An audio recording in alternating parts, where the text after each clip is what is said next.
Good afternoon and welcome. Each month in this program, we discuss recent trends in the specialty insurance and now surety space. Today, I'm excited to have Tim Steele, CapSpecialty's head of surety, and Corban, Enns, area president at Gallagher. Corban's the director of surety in their affinity solutions. Tim and Corban, thanks for joining us. Hey, thanks, Adam. Pleasure to be here with you guys today. Great. So as we go on from here, if you have questions through the session, feel free to enter them into the chat and we'll do our best to answer them. Just a reminder that the content of this webinar is the property of CapSpecialty and it's for informational purposes only. You're not permitted to republish, share, or quote from this webinar without the prior written consent of CapSpecialty, which could be obtained by contacting marketing@capspecialty.com. All right, great. So we've got a bunch of stuff to cover. We've got 25 minutes. First thing I like to do in these discussions is talk about how people got into the business. Corban, how did you get into the surety business? I'm sure my answer is just like everybody else's, right? I was chasing a girl. I met somebody in New Zealand, Lauren. She is now my wife and mother of 2 beautiful kids. And it was through the pursuit of that relationship that I stumbled into the world of surety. Just like everybody else on the call, I'm guaranteed. Give us a little bit more than that. So, yeah. So in chasing this girl from New Zealand to Texas, I became aware of a law firm that specialized in licensing for mortgage companies. And so the specialty of this group was to find those new companies who are trying to gain a multi-state footprint to provide mortgage services. And as I got a job working for the law firm, I ended up helping to procure the registered agent services as well as the surety component for all of their licensing. In that discovery process, I gave a pitch to the owner of the firm and said, if I started an independent agency that provided surety products to your customer base, would you just give me a lead source? And he said, fantastic. You come off payroll. I've already created these systems and I knew their inner workings. And so ignorance is bliss. I had no idea how much work it was going to be, but I loved, finding out more about this product. I love the demographic. The buyer is in a place they don't want to be. And so we get to actually walk with them to the place where they want to be in operation and so forth. And that consultative approach to problem solving is something I've always loved to do. And then I found out there's great people in this industry on the company side, on the prospect side. And so that was, 20 years ago now, practically. So yeah, a lot of fun. Awesome. Tim, how about yourself? I actually got into the surety business twice. And so my story is not as exotic as Corban's, but straight out of undergrad, I got into the surety business for about 8 years or so. And in that ensuing time, had worked in the D&O underwriting, management liability, and then insurtech space.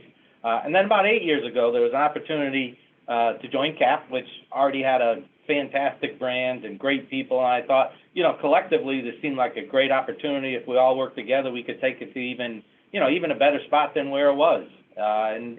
And I'm glad I got back into the business. Excited about it still after all these years. So, we got a bunch of questions in when we announced that we were doing this webinar, and a lot of them were similar to the ones that we were already planning on discussing. One of the things, and you guys talk a little bit about it in your backgrounds around surety, and surety's always been about specialization. Now you're starting to see more and more consolidation in the business.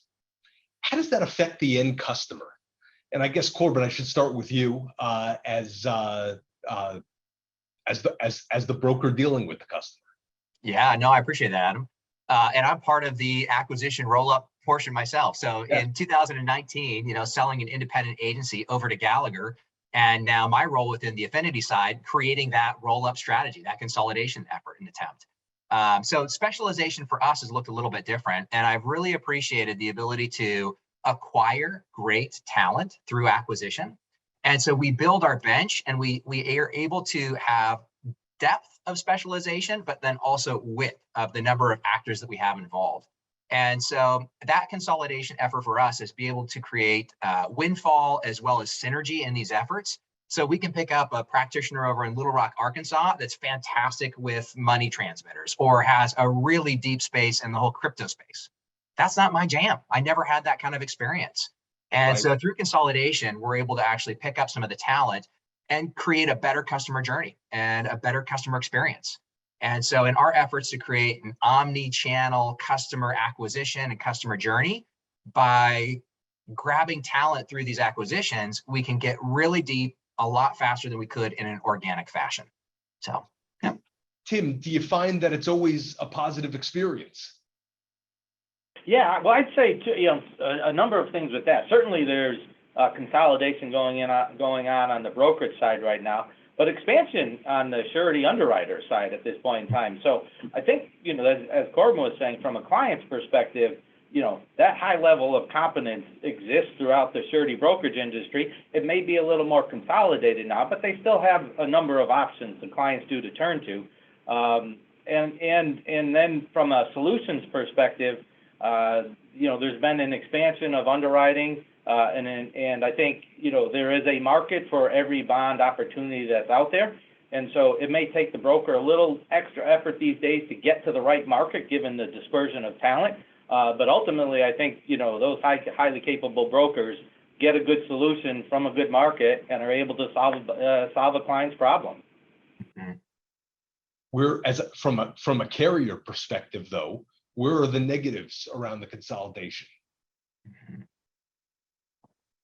Well, I think it will change to some degree the complexion of how things are brokered. I mean, right now there's over the last handful of years there's been a number of roll-ups and a number of acquisitions, and what I think that is kind of leading to is that years from now, if this pace continues, there will be a smaller number of larger providers on the brokerage side, right. And a lot of those independently owned family businesses, after years and years of hard effort, are going to have an opportunity to exit from it. But it's going to lead to probably, few of those independents, looking to, have niches in the business and solve explicit problems, but rather a collection of larger brokers who have a plethora of capabilities and solutions that they can bring to the client base. Sure. I mean, it goes into the next question that we were talking about of, in Corban, I know this is something that you've been really interested in terms of the different resources that you can bring to the business.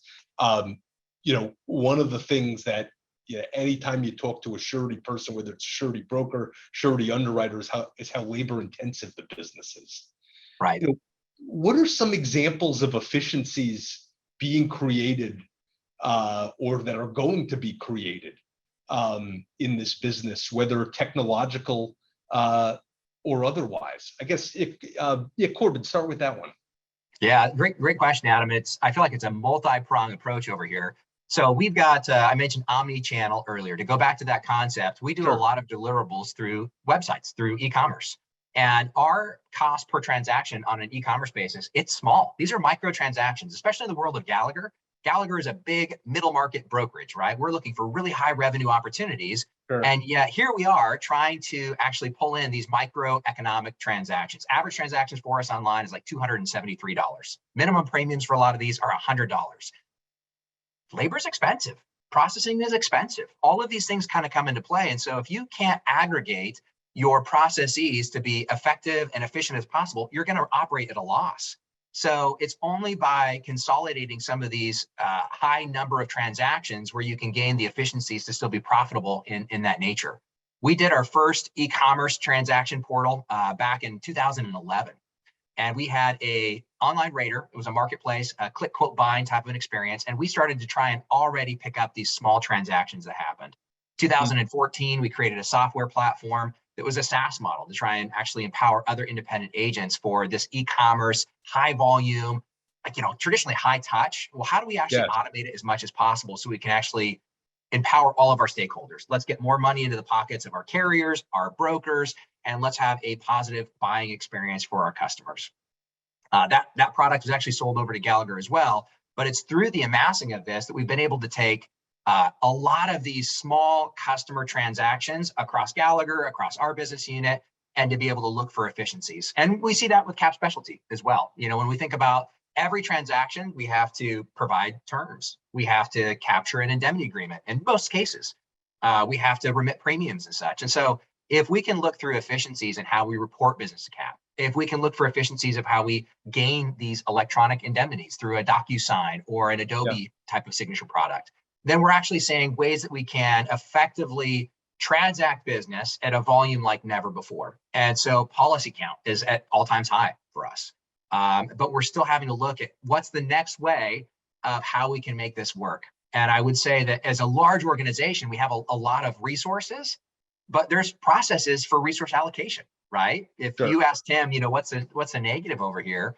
Sometimes in that independent market, in that small ownership mentality, you've got a little bit more flexibility to just take a flyer. This might not work, it might work, but let's try this out.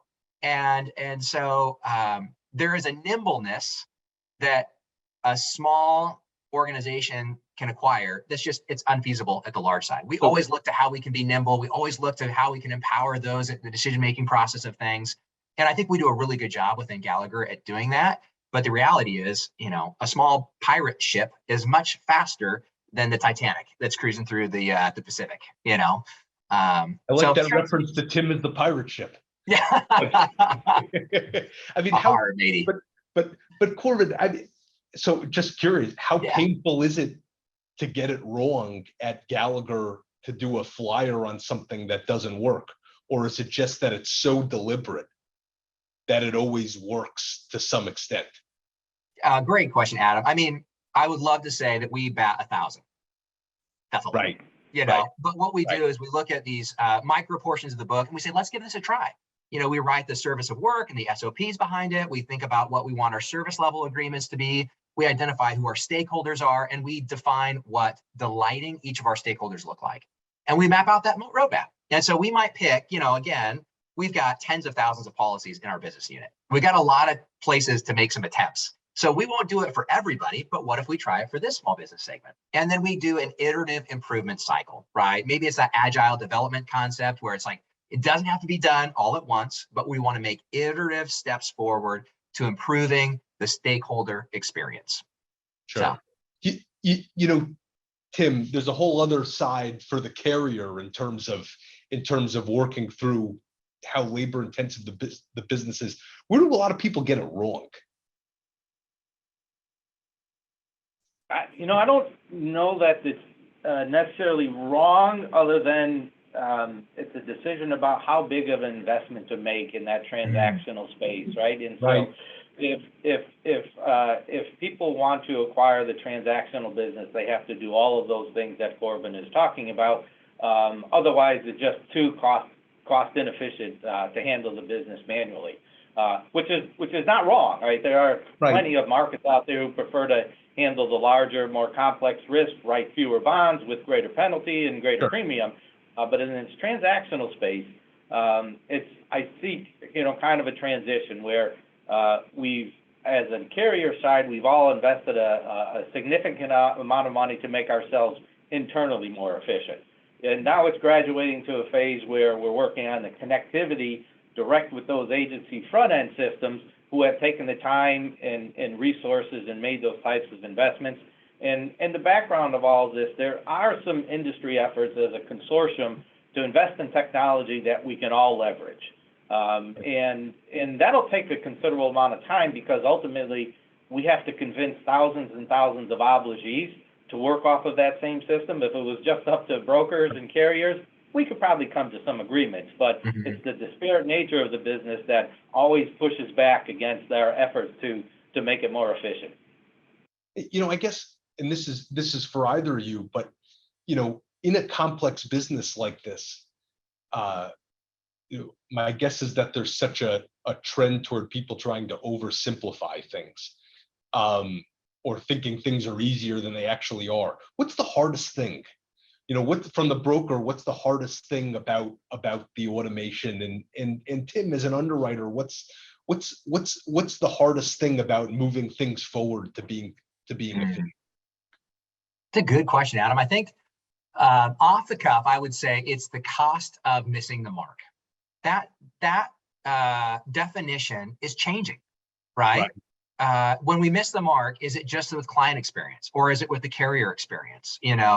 We're having a hardening market. We're seeing losses pop up in situations we haven't historically. So now, does that mean where we missed it and we oversimplified, we did instant issue on stuff that we shouldn't have instant issued, or we did We rated stuff too low because of a soft market that was out there? Or did we give a client experience that we tried to automate and that channel actually requires more touch and more pieces to it? Did we actually overserve the client? If we've got a customer that the maximum they're ever going to pay us is $100 a year, we can't overserve that customer segment, regardless of what they desire. And so I think it's actually the definition of an understanding of like where we miss the mark, that's changing. Labor is expensive. Talent is hard to find. So if the customer's happy and the P&L is happy, but if none of the team members are happy, what do you do for next month when you got to do this all over again? So I think it's trying to figure out when we miss the mark, how expensive is that? And sometimes we don't know that cost right away. That doesn't show up until a year-over-year result. That doesn't show up until the next SFAA reports that come out. That doesn't come out until we do our next roadmap of development for software and we figure out, man, that's going to be a lot tougher to fix than we thought. Right. So it's a big variable. So that wasn't maybe the best answer, quite a bit of rambling there, but defining the cost of the miss. Sure. Tim, what do you think? Well, I think from a technologist perspective, no two bonds are alike. Surety is a business of exceptions. There's a motor vehicle dealer bond in Florida is different than one in California. That's different than one in Illinois. And so for technology folks who come into the insurance and surety space, say from a retail organization, they think it's as simple as click a button, throw something in a shopping cart, give your credit card information, and walk away with a bond. And we all like to try to make that experience available for users. But behind the scenes, there is just a tremendous amount of detail that needs attention, and then regulatory changes, and then obligees may change their bond forms that we have to stay in tune with and make the requisite changes from there. And probably the biggest thing that challenges everybody is there are still a lot of obligees who require physical signatures, wet signatures, and physical seals and physical paper. And so the distribution of the end product often is done by FedEx or UPS for an overnight $15 charge on top of a $100 bond that they're buying. So, Sure. So it's going to take an effort, I think, outside of the surety players to recognize the burden that's being placed on the industry. Sure. Shifting gears a tiny bit, in a business where you can't differentiate on product, Corban, how do underwriters differentiate themselves for you and your brokers? Yeah, great question again. I think that the commodity is productized, right? We know that the product is a commodity based type of a scenario where if it's written on one logo, it's the same thing on another logo. Devil's in the details. I think Tim said that really well. We have so many different products that we service. And so while they are a commodity, they're really complex. And so knowledgeable practitioners is huge, right? So if you have a knowledgeable practitioner in a market segment or otherwise, we talked a little bit about specialization earlier. Anytime you can actually gain specialization within the company side of things, we on the selling side, we recognize it, right? Sure. You now really have a partner in this engagement over there. And then I think that the biggest thing is relationships. This is such a relational industry. And that kind of sounds weird when you're selling a commodity, but because the product we sell is the same, this Diet Coke, it's the same in Oregon as it's going to be in New York or in Madison, right? It's the same. We open it up, we know we're going to get the same thing, but how it is delivered is what is so dynamically different. That Diet Coke at McDonald's costs way different than the Diet Coke at your gourmet 4-star, 5-star restaurant locally.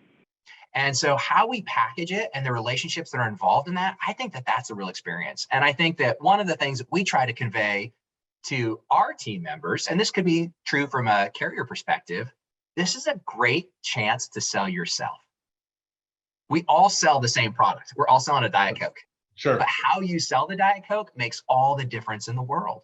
So you get to actually work in that scenario of how it works. And CapSpecialty has been a terrific partner for us because we've got such long-standing, deep relationships across the board. And that's been a huge value proposition for us. So. Tim, do you see it differently? I mean, do you have a different strategy for differentiation, or is it or is that the same areas? Oh, I see it quite similarly. And relationships are certainly very clearly at a personal level, and folks get to know each other over years of working together. But Sure. from a business perspective, what we try to hold ourselves to, and what hopefully the brokers hold us to, is consistency. Right? They know if we have a target segment that we want to that we want to go after, they should expect the same response from us time and time again, so they're not wasting their time. And also, we consider ourselves responsive from the perspective of, we know that the broker has to go out and have a solution that solves someone else's problem. And so we look for ways to say yes, trying not to do so in a way where there's too challenging of a risk, so that we have our long-term viability. But we know a broker has to go solve someone else's problem, and we try to help them solve that problem. Sure. You guys have talked at different points in the discussion about talent in the industry.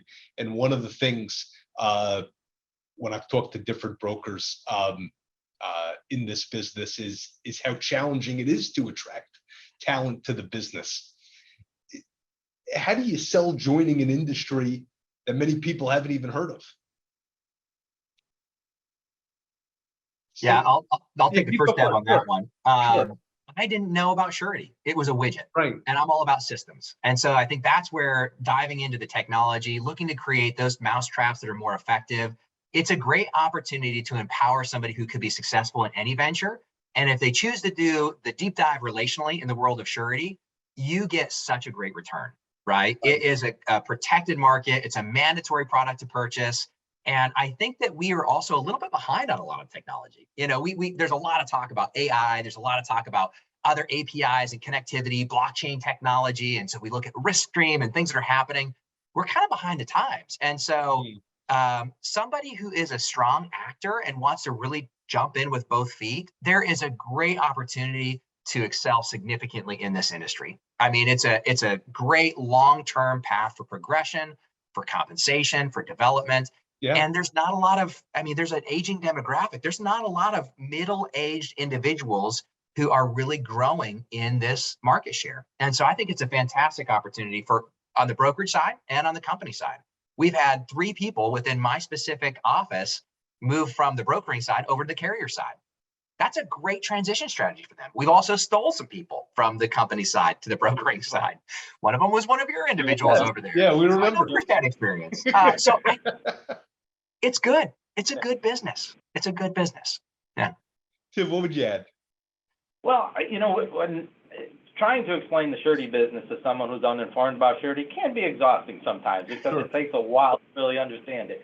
But so sometimes we should try to focus people on the skill sets that you use in this job, right? And from an underwriting perspective, you're using financial analysis skills, legal skills, negotiating skills, relationship building, decision-making skills. And so I think anybody in their formative years that wants to be in the business environment, if they build those skill sets, it'll persist for a lifetime across any other product or service.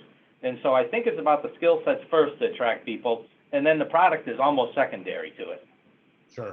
Sure. Well, hey, we're running out. I was going to do one last question here.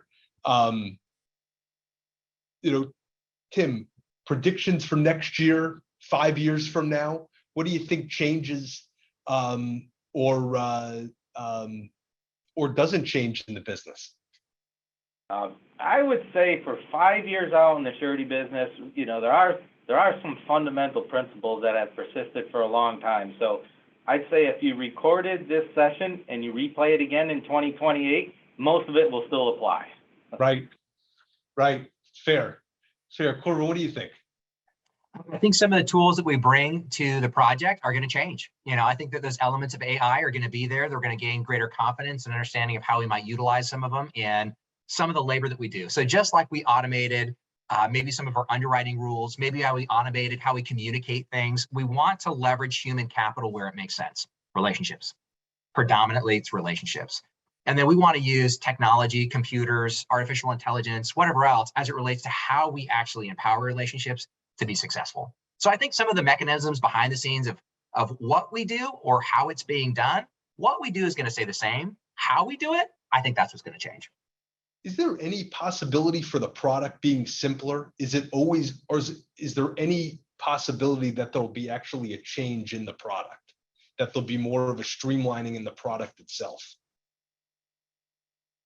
Not in 5 years, in my opinion. I think how we actually deliver product, that's where we're going to see some streamlines, and how product is actually being created and so forth. But the product itself, I think, is going to continue to be pretty complicated in 5 years' time. That's my guess. Sure.